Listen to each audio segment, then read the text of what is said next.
Hey guys, this is JohnyTechReview. Today I have a quick review for you of this Hubsan H107C quadcopter. As you can see here, this is a pretty nice small quadcopter. That's basically a micro-sized quadcopter, and you can play this in or outdoors. As you can see right here, has this nice flame design, and here you can see the batteries installed on the back. So along with the quadcopter, you get a little blade guard. This blade guard is actually underneath the box, so check for that. Come with one battery. And here is some accessory. You have an extra set of blade along with a little blade remover. Here is the remote control, look pretty nice. And then you also have a user manual along with a little safety guide.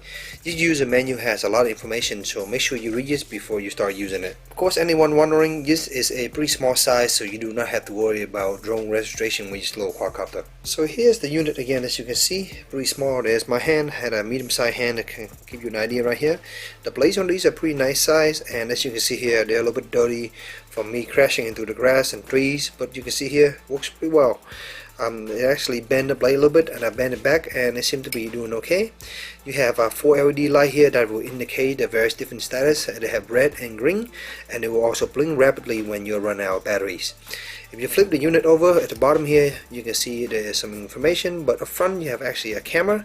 This is a 720p camera, and just record at 30 frames per second. For me, the camera was actually pretty decent quality, but the problem is this quadcopter moves around really fast and does not have good stabilization. So the camera itself actually has a lot of shaky footage. I will show you some of that footage later. In the back here you have a slot for the micro SD, and that's where you can install one of these small micro SD cards. That is not included. I just use an 8 gig and it works fine. You will install the battery in here and twist the cable and put it in to make sure nothing is sticking out. You don't want this cable to stick out because the blade will hit it and damage it. On the side here there's a little button. When you have the micro SD card now, you can press this little button. It will start blinking red like right around here to let you know that it's recording. To start and stop the video recording, you want to do it here. Make sure you press stop before you unplug the battery, otherwise you will lose the footage, and that happened to me quite often, so keep that in mind. So here's the controller. As you can see, pretty simple controller. You have your trim function here, and this is a regular controller. You have up and down here for throttle, left and right for turning, and here is a roll left, roll right, pitch forward, pitch back. And that's basically it. There's no button up top. It takes I believe 3 AAA, and you do have to install those yourself. But here's the power button, and there's a little small LCD screen here. So let me show you that right now. So when you turn it on, it will come on just like this, kind of show the Hubsan logo, and the red light will start blinking. Leave that down.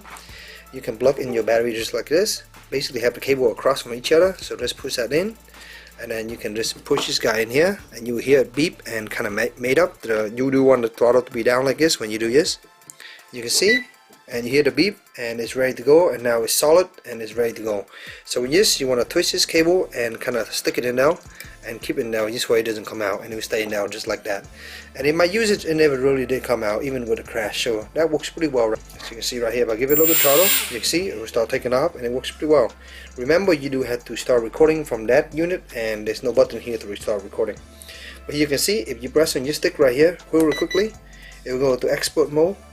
And you can see here the light is now blinking, and the export mode is really fast, and it will tilt and roll really well. You want to be in export mode, especially in the wind, because the pitch and the rolls are really drastic, and this way it can handle the wind. Speaking of the wind, if you have any more than 5 miles per hour wind, this unit is going to struggle. And so, playing with less than wind is better, and if you have no wind, that's perfect.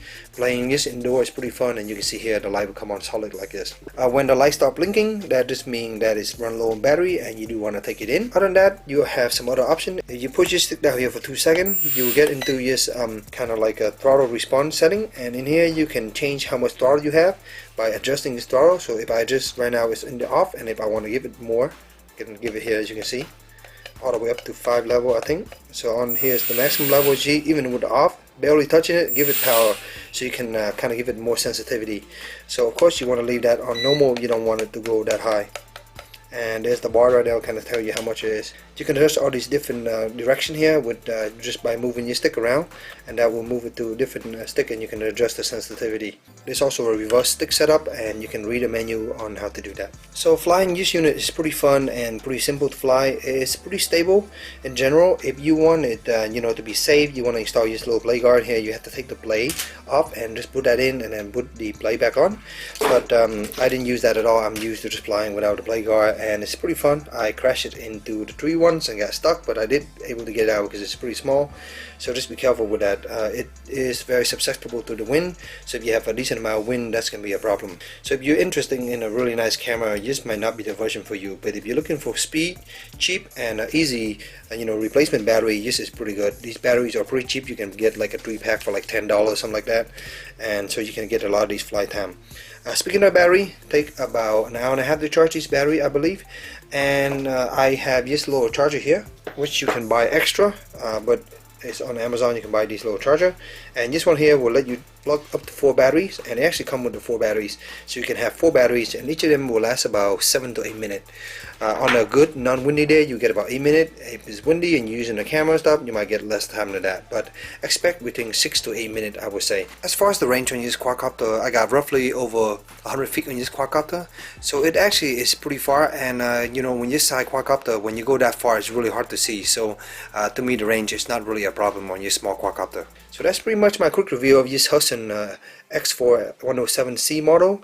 It's a pretty fast quadcopter. Definitely the camera to me is a little bit of a problem because it's too much shakiness, but the quadcopter itself is very fun and very fast. You have 2 mode, low and high speed, and in the high speed it's very fun. So I hope this short little review kind of help you in your purchase decision. If you have any question, let me know in the comment below, and as always, stay tuned for future review. Thank you.